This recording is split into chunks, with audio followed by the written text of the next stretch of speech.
नमस्कार दोस्तों आज हम सोच रहे थे कि आज से आधुनिक भारत का इतिहास शुरू कर दिया जाए, लेकिन कुछ बात ऐसा है कि बिना मध्यकालीन का कुछ टॉपिक पढ़े हुए, जैसे मुग़ल साम्राज्य को बिना पढ़े हुए आपको आधुनिक भारत में उतना बेहतर तरीक़ा से समझ नहीं आनी है, ठीक है ना।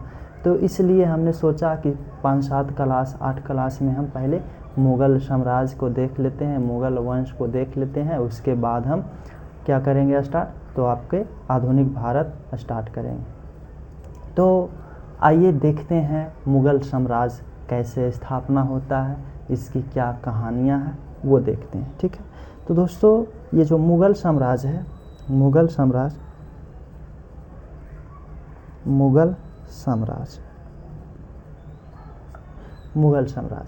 तो इसमें बेसिकली अगर देखेंगे तो 1526 से लेकर 1707 जब औरंगज़ेब का मृत्यु हो जाएगा, ठीक है ना, यहाँ तक का इतिहास ये चरमोत्कर्ष पे रहता है मुग़ल साम्राज्य। फिर इसके बाद मुग़ल साम्राज्य का विघटन होते जाता है और फिर धीरे धीरे मतलब कि किसी तरह से ये 1857 की क्रांति तक चलता है, ठीक है ना। तो मेनली जो है वो मुग़ल साम्राज्य कब से कब तक चलता है, तो 1526 जब बाबर पहला पानीपत का युद्ध लड़ता है उस समय से लेकर के आपको जब औरंगज़ेब का मृत्यु हो जाता है 1707 में, तब तक चलता है, ठीक है। इसमें जो हम देखेंगे 1707 तक जो मुग़ल शासक क्या देखेंगे, मुग़ल शासक वो इन शासकों को हम देखेंगे, जैसे पहला बाबर है, ठीक है ना। फिर इसके पुत्र जो है हुमायूं है, कौन है, हुमायूं रहेगा। तो बाबर जो है 1526 से 1530 तक। फिर इसके बाद हुमायूं 1530 में शासक बनता है और 1530 से 40 तक रहता है। कब तक, 40 तक। 40 के बाद 1530 से 1540 और फिर एक बार ये आता है 1555 से 56, 1 साल के लिए आता है, ठीक है। इसकी कहानी हम देखेंगे क्या है। फिर इसके पुत्र आता है अकबर। हुमायूं का पुत्र कौन होता है, अकबर। तो अकबर का शासनकाल देखेंगे 1556 में जब इसके पिता कौन हुमायूं का मृत्यु हो जाता है, तो 1556 से कब तक रहता है, तो ये 1605 तक रहता है। कब तक रहता है दोस्तों, 1605 तक। फिर 1605 के बाद अकबर का पुत्र जो होता है जहांगीर, कौन, जहांगीर। तो ये जहांगीर जो है सत्ता संभालता है और ये 1605 से लेकर के कब तक रहता है दोस्तों, तो 1627 तक रहता है, 1627 तक, ठीक है। फिर 1627 से 1658 तक रहता है शाहजहां, कौन, शाह। ये सब हम डिटेल में देखने वाले हैं। शाहजहां कब तक रहता है, 1627 से लेकर के 1658 तक, ठीक है। फिर इसके बाद अंतिम देखेंगे कौन, औरंगज़ेब को। किसको, औरंगज़ेब। शाहजहां के पुत्र कौन है, औरंगज़ेब, जो कि 1658 से 1707 तक शासन करता है। फिर 1707 में इसके मृत्यु हो जाता है। फिर इसके बाद जो है आपका मुग़ल साम्राज्य का विघटन होना स्टार्ट हो जाता है, विघटन होना प्रारंभ हो जाता है, ठीक है। तो देखते हैं मुग़ल साम्राज्य का कैसे कैसे स्थापना भारत में होता है, ठीक है। तो आइए दोस्तों देखते हैं। आज हम बाबर को कोशिश करेंगे कि बाबर से रिलेटेड जितनी भी बातें हो तो उसको समझ लिया जाए, ठीक है। तो दोस्तों ये जो मुग़ल साम्राज्य है, मुग़ल साम्राज्य जो है, ये मुग़ल साम्राज्य का पहले देखेंगे संस्थापक, ठीक है ना। तो देखो मध्य एशिया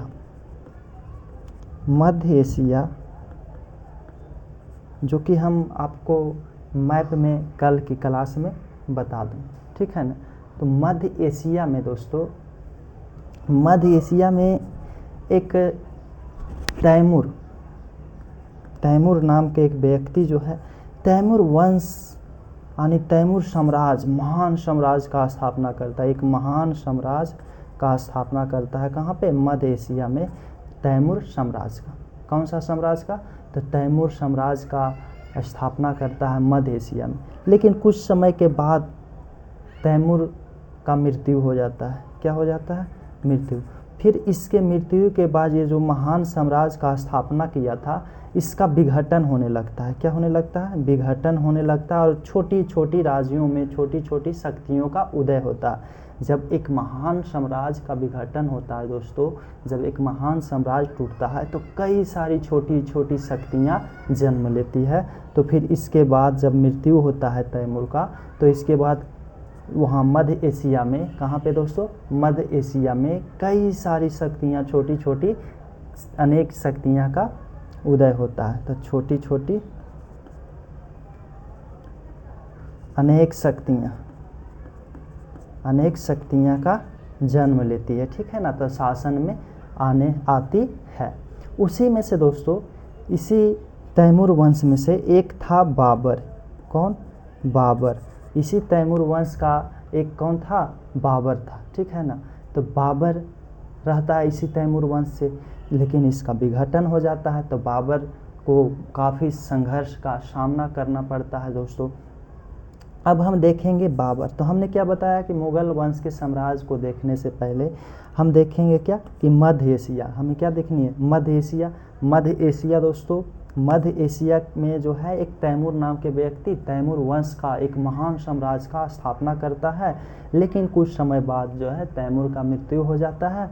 तैमूर के मृत्यु के बाद कोई वैसा योग्य उत्तराधिकारी न होने के कारण मध्य एशिया में जो महान साम्राज्य का स्थापना किया था, वो साम्राज्य छोटी छोटी शक्तियों में क्या हो जाता है? बट जाता है, विभाजित हो जाता है और काफ़ी प्रतिद्वंदी होता है। फिर इस वंश के जो भी व्यक्ति होते हैं, जो भी शासक होते हैं, उसको क्या होता है? तो काफ़ी संघर्ष करनी पड़ती है। जैसे कि एक बाबर होता है, ठीक है ना। तो बाबर, ठीक है। तो बाबर जो है ये मध्य एशिया का ही एक तैमूर वंश से संबंधित है, जो कि फरगना क्षेत्र में, कौन सा क्षेत्र में है? फरगना क्षेत्र से संबंधित है। मध्य एशिया के कौन सा क्षेत्र? फरगना क्षेत्र से। अब आइए देखते हैं बाबर का कुछ जीवनी, ठीक है। तो बाबर, ठीक है दोस्तों। बाबर का जो जन्म होता है, ये बाबर का जन्म जो होता है, ये 14 फरवरी वैलेंटाइन डे के दिन, ठीक है ना। 14 फरवरी जो है दोस्तों 1483, कब? 1483 ईस्वी में इसका जन्म होता है। कब? 14 फरवरी 1483 ईस्वी में जन्म होता है। कहाँ? फरगना में। इसके जो पिता है, मध्य एशिया में जन्म होता है। इसके पिता का नाम होता है उमर शेख मिर्ज़ा। क्या? उमर शेख मिर्ज़ा, ठीक है। बाबर के पिता का नाम क्या था? उमर शेख मिर्ज़ा, जो कि किस वंश से संबंधित था? तैमूर वंश। हमने बोला कि मध्य एशिया में महान साम्राज्य का निर्माण होता है तैमूर के नेतृत्व में, तो तैमूर वंश से संबंधित था, ठीक है। तो इसी वंश से हो गया बाबर। तो तैमूर वंश से संबंधित है। इसके माता जो थी कुतुब निगार खां,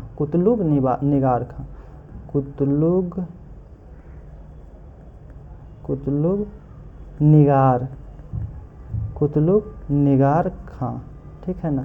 कुतुब निगार खां थी माता इसकी, ठीक है, जो कि चंगेज खां के वंशज का 14वां वंशज। चंगेज खां भी एक काफ़ी क्रूर, काफ़ी मतलब कि ये आपका पराक्रम शासक था, ठीक है। तो चंगेज खां के कैमा वंशज से था? 14वां वंशज। इस प्रकार से दो वंशों के मतलब इसमें बाबर का मिश्रण खून था, ठीक है। एक माता जो चंगेज खां की तरफ से थी और पिता जो है तैमूर वंश की तरफ से। तो इस प्रकार से बाबर दोस्तों, बाबर ये जब बैठता है, इसके पिता का मृत्यु हो जाता है दोस्तों। पिता जो फरगना क्षेत्र का शासक रहता है, कौन सा क्षेत्र का? फरगना क्षेत्र का शासक, ठीक है ना।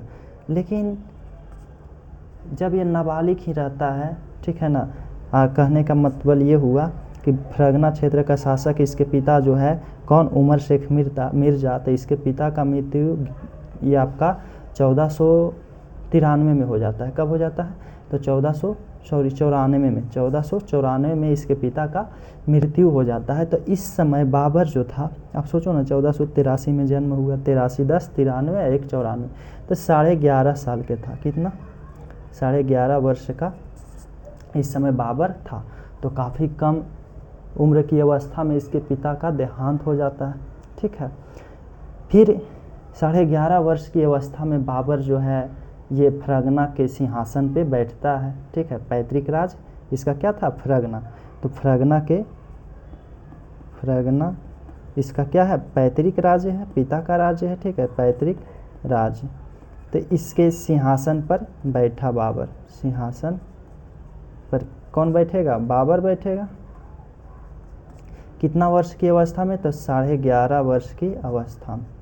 सोचो, तो इतना आप पहले ध्यान रखना कि बाबर का जन्म 1483 में होता है।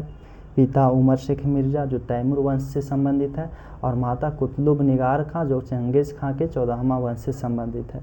फरगना क्षेत्र में इसका पिता जो है ये आपका उमर शेख मिर्ज़ा शासक रहता है। लेकिन 1494 में ही जब बाबर का 11.5 साल ही उम्र होता है, उसी समय पिता इसके मृत्यु हो जाता है, पिता का। फिर पैतृक राज जो इसका फरगना होता है, वहाँ के सिंहासन पर बाबर बैठता है 11.5 साल की अवस्था में। ठीक है, इसके बाद दोस्तों बाबर जो है, बाबर पैतृक राज्य के सिंहासन पर बैठता तो है, लेकिन दोस्तों समझो आप, बाबर काफ़ी कम इसका उम्र रहता है उस समय। ठीक है ना, तो जो छोटी छोटी शक्तियाँ थी वो सब इसको सताएगा। ठीक है, तो उज़्बेक शासक, फरगना में उज़्बेक शासक से इसका संघर्ष होना शुरू हुआ। किससे? उज़्बेक वंश के शासक। ठीक है, उज़्बेक शासक, हमने बोला ना कि काफ़ी शक्तियाँ, छोटी छोटी शक्तियाँ का उदय हो रखा था। तो उज़्बेक शासकों से इसका क्या होता था? संघर्ष चला, बार बार युद्ध होता था, और बार बार उज़्बेक शासकों ने इसको आता था और बाबर को हराता था और जाता था। ठीक है ना, इस कारण से उज़्बेक शासकों द्वारा संघर्ष हुआ, और बाद में उज़्बेक शासकों ने बाबर को क्या किया? तो फरगना से निकाल दिया। कहाँ से निकाल दिया? फरगना से निकाल दिया। ठीक है ना, यानी इसको भागना पड़ा फिर फरगना से। बार बार कोई पराजित कर रहा है इसको। ठीक है, तो बार बार पराजित होने के डर से ये फरगना से भागा और आगे आया। और आगे देखो दोस्तों, अगर ये भारत है तो यहाँ पे पाकिस्तान है, ये वाला अफ़गानिस्तान है। ठीक है ना, तो भागते भागते वो अफ़गानिस्तान वाला क्षेत्र में आया, और ये 1504 से 1507 के बीच अफ़गानिस्तान में, कहाँ? अफ़गानिस्तान ये इधर मध्य एशिया आपका है, तो यहाँ से आ रहा है अफ़गानिस्तान वाला क्षेत्र में। ठीक, तो अफ़गानिस्तान में आया 1504 से 1507 के बीच, 1504 से 1507 के बीच इसने अफ़गानिस्तान के काबुल और कंधार राज्य को जीत लिया। किसको जीत लिया? काबुल और कंधार को जीता। ठीक है ना, वहाँ से भागा डर से। ठीक है, उज़्बेक शासकों के डर से भागा वहाँ से, और यहाँ आया अफ़गानिस्तान में। ठीक है, अफ़गानिस्तान में आया और यहाँ पे काबुल और कंधार को जीत लिया 1504 से 1507 के बीच। और इसको जीतने के बाद इन्होंने एक उपाधि लिया बादशाह की। 1507 में क्या लिया है? बादशाह, या इसी को बादशाह भी बोला जाता है। क्या बोला जाता है? बादशाह या पादशाह। ठीक है ना, इसने संसार में पहली बार, दुनिया में पहली बार बादशाह की या पादशाह की उपाधि किसने लिया? तो बाबर ने लिया। किसने लिया? बाबर ने। कब लिया? तो 1507 में, जब काबुल और कंधार जो अफ़गानिस्तान का क्षेत्र है उस पर विजयी कर लिया तब। इसके पहले इन्होंने एक उपाधि लगा रखा था जिसका नाम था, उपाधि मतलब क्या होता है? टाइटल होता है। तो इसके पहले 1507 के पहले पैतृक उपाधि रखता था। ठीक है, पैतृक उपाधि। फिर पैतृक उपाधि को 1507 में इन्होंने त्याग दिया। पैतृक उपाधि क्या था? मिर्ज़ा। हमने बोला ना उमर शेख मिर्ज़ा इसके पिता का नाम था। तो इसके पहले मिर्ज़ा की पैतृक उपाधि धारण करता था, लेकिन पैतृक उपाधि को इन्होंने 1507 में त्याग दिया। क्या कर दिया? पैतृक उपाधि मिर्ज़ा का इन्होंने यानी बाबर ने त्याग कर दिया और फिर किसका उपाधि धारण किया, बादशाह या पादशाह की उपाधि धारण करता है।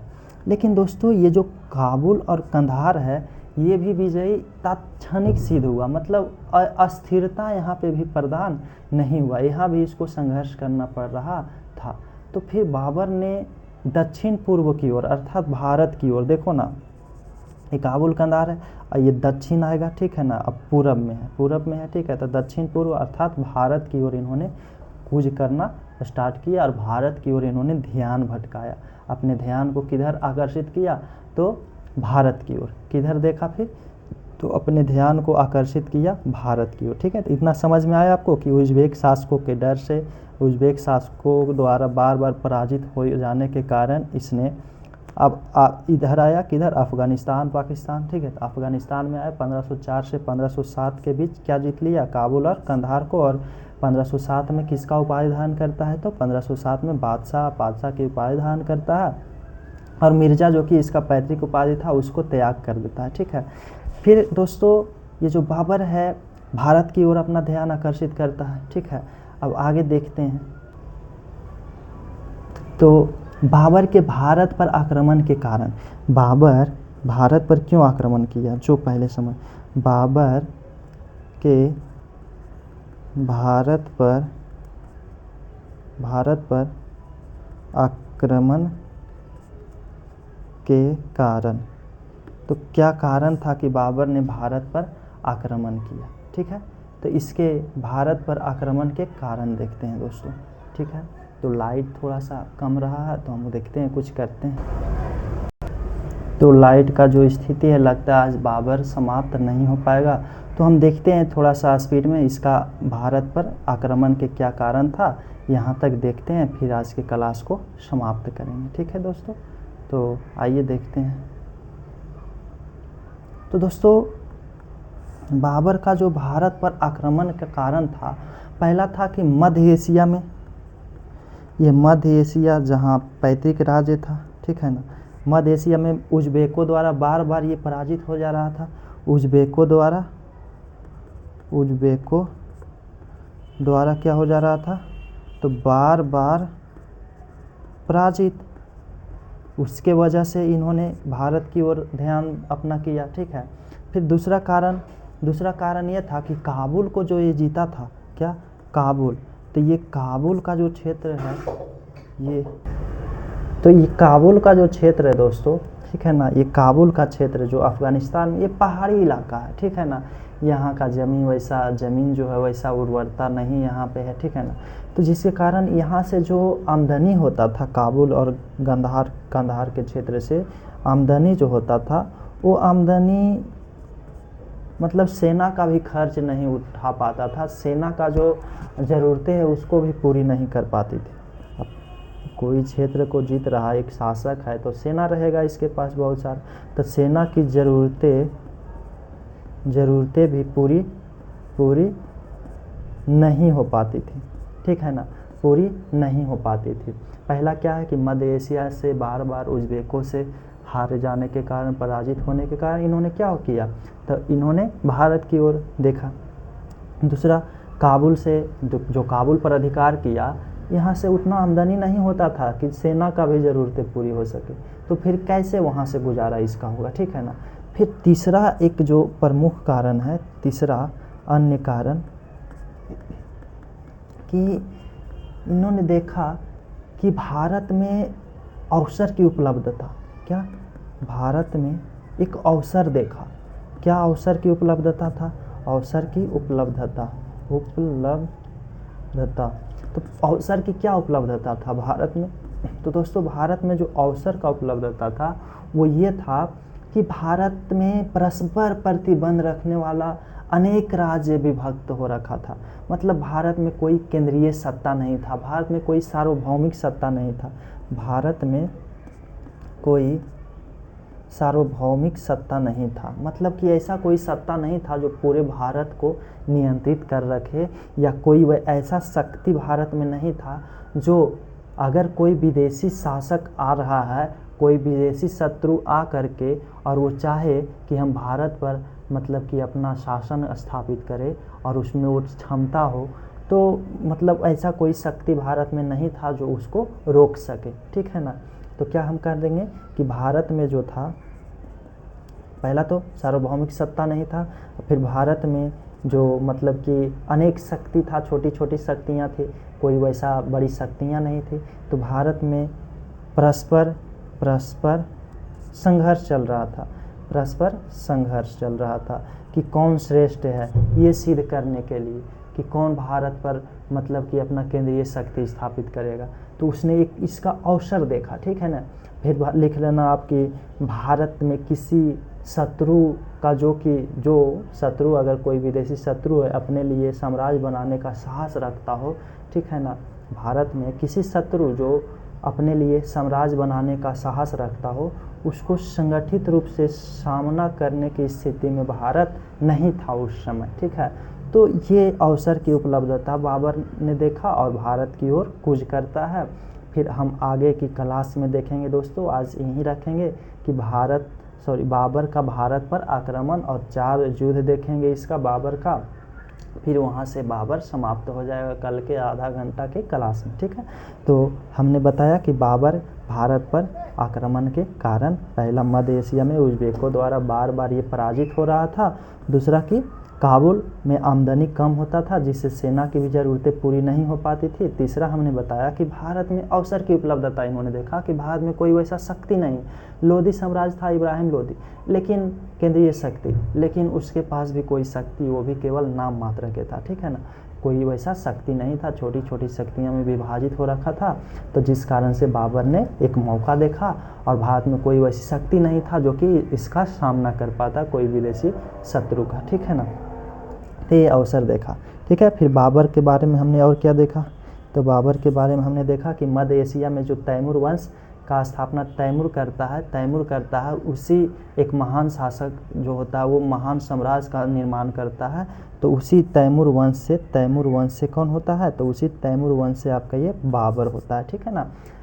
तो लेकिन तैमूर का मृत्यु के बाद उसका साम्राज्य विघटन हो जाता है। फिर इसके बाद फरगना के क्षेत्र में तैमूर का पिता उमर शेख मिर्ज़ा जो होता है वो उसका शासन होता है, लेकिन 1494 में जब इसका 11.5 साल अवस्था होता है तो उसके पिता उमर शेख मिर्ज़ा का मृत्यु हो जाता है, ठीक है ना। फिर ये शासन को मतलब संभालता है, लेकिन उज़्बेकों द्वारा बार बार पराजित होने के बाद फरगना से इसको भगा दिया जाता है। फिर ये काबुल और कंधार को अफगानिस्तान वाला क्षेत्र में जीत लेता है, ठीक है ना। तो ये हमने देखा, अब देखेंगे इसके बाद अगले क्लास में, ठीक है। तो आज के लिए इतना ही, धन्यवाद।